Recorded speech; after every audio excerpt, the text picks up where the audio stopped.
जो पुराना बंटवारा है और पुराना बंटवारा का जो मान्यता है, मतलब आपका जमीन जो है वो आज बंटवारा नहीं हुआ, दादा के समय में परदादा के समय में जमीन का बंटवारा हो गया। सभी लोग बंटवारा के हिसाब से अपना पोजीशन पकड़ लिए, लेकिन उसमें से किसी एक के साथ जो है वो धोखा हो गया। जो भी कारण रहा होगा, ये जो है डिपेंड करता है कि उस समय का क्या सिचुएशन था, लेकिन जो है अगर किसी के साथ जो है नाइंसाफी हुई है तो क्या वो जमीन का बंटवारा कोर्ट से दोबारा कर सकता है? पुराना बंटवारा का अगर मान्यता की बात करें तो क्या है मान्यता? तो देखें, जब मामला जो है कोर्ट में जाएगा तो क्या होगा। पहले से आपका बंटवारा हो चुका है, आपको लगेगा कि नहीं आपका बंटवारा तो आज इतना साल पहले हो गया, लेकिन जो दूसरे हिस्सेदार हैं उस हिस्सेदार के साथ हुआ नाइंसाफी हो गया, उसको सही तरीके से हिस्सा नहीं मिला, मतलब एक को जो है ना कहीं पे कम मिल गया है। अब यहां पर उस जमीन का आज वर्तमान में बहुत ज्यादा कीमत है, उसमें उस एक हिस्सेदार को शेयर नहीं दिया गया, या आप कह सकते हैं उसके हिस्से को की जमीन को बेच दिया गया। तो कानून में जो है जो फिर से बंटवारा है वो पॉसिबल है, यानी कोर्ट से जो है अगर आप असंतुष्ट हैं, आप बंटवारा से जो है खुश नहीं हैं, आप उसको स्वीकार करने को तैयार नहीं हैं, आज आप दस्तावेज निकाल रहे हैं तो आपको पता चला कि आपके परिवार के लोग ही आपके साथ धोखा किए हैं, आपको सही तरीके से हिस्सा नहीं दिया गया, तो आपके मन में एक सवाल आएगा कि क्या हम फिर से बंटवारा कर सकते हैं। देखिए, बहुत लोग करते क्या है, इग्नोर कर देते हैं। उनको लगता है कि अब आगे बढ़ने की जरूरत है, अब कितना परिवार में जो है विवाद उत्पन्न करेंगे, कोर्ट जो है विवाद उत्पन्न करेंगे, कोर्ट जाएंगे। लेकिन अगर जो प्रॉपर्टी है उसका कीमत लाखों में है, करोड़ों में है, तो लोगों को लगता है कि नहीं कुछ खर्च करके इसको हासिल कर लेना चाहिए। और अगर किसी के द्वारा गलती किया गया है, परिवार के सदस्य जो भी होंगे, अगर वो गलती किए होंगे, वो आपके साथ नाइंसाफी किए होंगे, तो उनको वो हर्जाना आज भी भरना पड़ेगा, क्यों ना 50 साल पहले बंटवारा हो गया हो। 50 साल पुराना बंटवारा हो गया तो क्या हुआ, जो हिस्सेदार हैं उसको तो संपत्ति में बराबर का हक होना चाहिए। तो संपत्ति में अपना हक पाने के लिए आपको कोर्ट से बंटवारा कैसे करना है, क्या प्रक्रिया है, कहां जाना होगा, किससे मिलना होगा, कितना खर्च आएगा, ये समझना बेहद जरूरी है। और सबसे महत्वपूर्ण कि कितना समय लगेगा। देखें, अगर कोई भी व्यक्ति जो नाबालिग है, ठीक है, अगर कोई व्यक्ति जो है नाबालिग है, लेकिन अगर वो चाहता है कि बंटवारा करना, तो वो नहीं कर सकता है।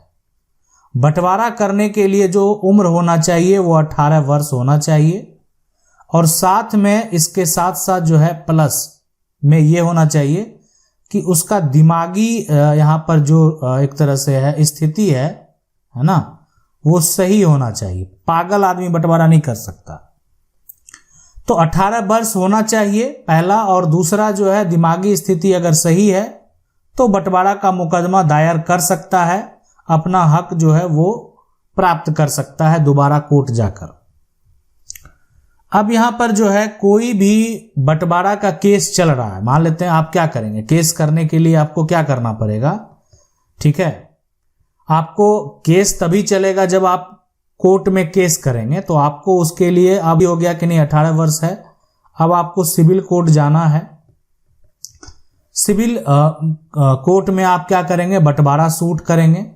बंटवारा सूट जो है वो आप दायर करेंगे, जितने लोग हैं, हिस्सेदार हैं, उस पे जो है आप केस फाइल करेंगे, और आपके साथ क्या नाइंसाफी हुई है वो बात भी आप स्पष्ट करेंगे, ठीक है, आपके साथ किस प्रकार से जो है धोखा हुआ है।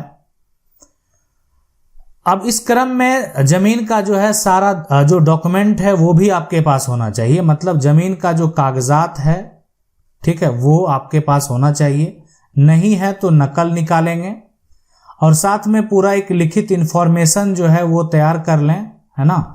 इंफॉर्मेशन निकालने का भी तरीका होता है, जो पूरी प्रॉपर्टी है, जिनके पास क्या क्या है, अगर उसकी जानकारी आपको नहीं है, कौन किसको बेचा है, तो उस नकल के लिए आप जो है अंचल में अप्लाई कर सकते हैं। ठीक है, आप रेवेन्यू ऑप्शन जाएंगे, नकल का वहां पर जाएंगे फॉर्म, और साथ में हो सकता है कुछ आपको डाक जो है एक तरह से स्टिकर लगेगा, टिकट लगेगा, और वो टिकट के साथ आप उसको अप्लाई करेंगे।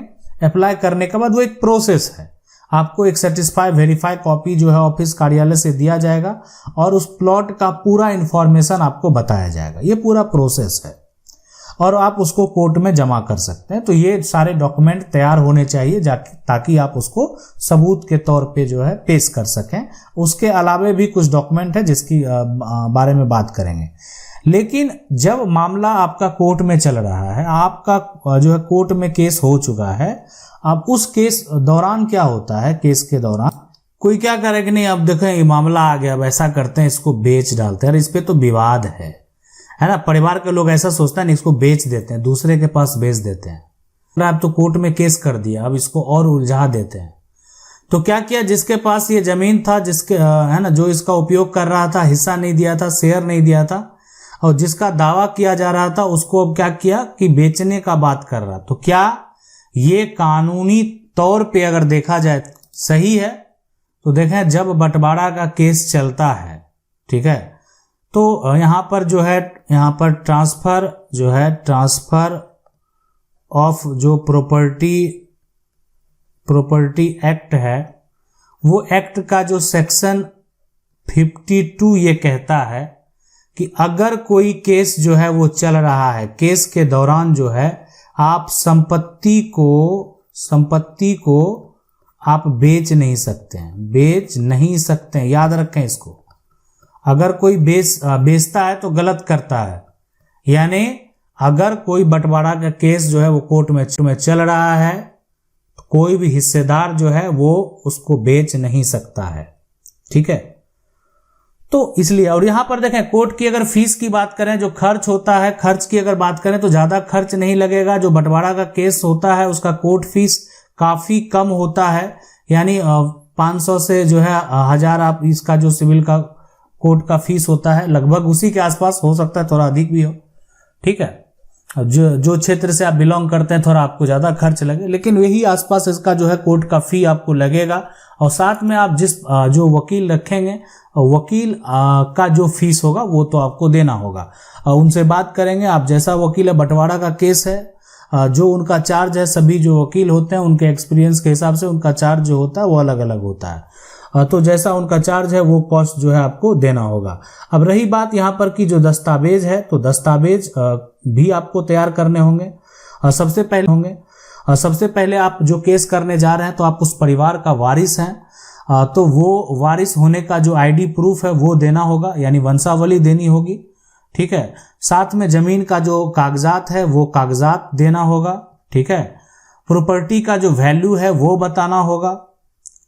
और उसके बाद अगर कोई भी जिसके नाम से प्रॉपर्टी है वो अब इस दुनिया में नहीं है ना, आप अगर दावा कर रहे हैं तो आपके पिता भी अगर नहीं हैं तो आपको उनका जो है मृत्यु प्रमाण पत्र भी बना लेना चाहिए, ताकि जब भी जरूरत पड़े जहां पर आप दावा पेश कर रहे हैं तो उसको दे सके। तो ये सभी डॉक्यूमेंट जो है वो बेहद जरूरी है, आपको देना पड़ सकता है, और ये सारा डॉक्यूमेंट जो है आपको तैयार रखना होगा। और साथ में जमीन का जो कागजात है, वो जो जमीन का पूरा विवरण है जिसमें सारा डिटेल मौजूद है, वो भी आपको देना होगा, ताकि जो आपके वकील हैं जब उस डॉक्यूमेंट को देखेंगे तो उनको पता चल जाएगा कि ये प्लॉट जो है, ये प्लॉट कितना है, इस प्लॉट का एरिया कितना, ये कितना है, ये किसके पास है, ये किसके पास है, इसमें कितना होना चाहिए, हिस्सेदार को कहाँ पे कम मिला, कौन सा प्लॉट जो है गलत तरीके से बेच लिया गया। तो सारा इंफॉर्मेशन जब आप देंगे तभी जो आपके वकील हैं उस बात को रख सकेंगे। आप उस वकील को, जो आप वकील सेलेक्ट किए, उनको क्या पता, आपके बारे में क्या पता हो, आपको बताना है, कोई और कौन बताएगा, आपको सारा डिटेल बताना है, ताकि वो जो है उस हिसाब से दस्तावेज तैयार कर सके, उस हिसाब से वो सारा डिटेल जो है, जो जवाब है वो जो एक तरह से वो सारा अपने हिसाब से वो फिर तैयार करेंगे, ताकि वो वहां पर जो है कोर्ट में आपकी बातों को रख सके। ठीक है, तो इसलिए सही इंफॉर्मेशन बेहद जरूरी है, सही जानकारी जुटा लें। और आपको लगता है कि आपके साथ नाइंसाफी हुई है, आपको सही तरीके से शेयर नहीं मिला, हक नहीं मिला है, तो आज भी आप बंटवारा का केस कर सकते हैं। रही बात समय सीमा की, देखें मामला जितना उलझा हुआ होता है, मामला जितना पेचीदा होता है, समय उतना अधिक लगता है, खास करके बंटवारा के केस में। अब बहुत सारी प्रॉपर्टी है, कोई प्रॉपर्टी यहाँ है, कहीं दूसरे जगह है, सभी को एक एक को वेरीफाई करना, उसके बाद जो है किसके हक में क्या है नहीं है सारा डिटेल का मिलान करना, उसके बाद फैसला देना, दोनों पक्ष की गवाही लेना, तो ये सारा प्रोसेस करने में समय जो है वो लग जाता है। तो आप जो है एक तरह से जो मिनिमम आप रख सकते हैं वो 3 साल, मैक्सिमम जो है अप्रोक्स जो है 5 साल 6 साल ये जो है लग जाते हैं, आप अगर सही तरीके से एक्टिव रहेंगे तो। आशा करते हैं वीडियो अच्छा लगा होगा। वीडियो को लाइक जरूर कर दें, चैनल को पहली बार देख रहे हैं सब्सक्राइब करके जो बेल आइकन है उसको जरूर दबा लें। मिलते हैं अगले वीडियो में, तब तक के लिए।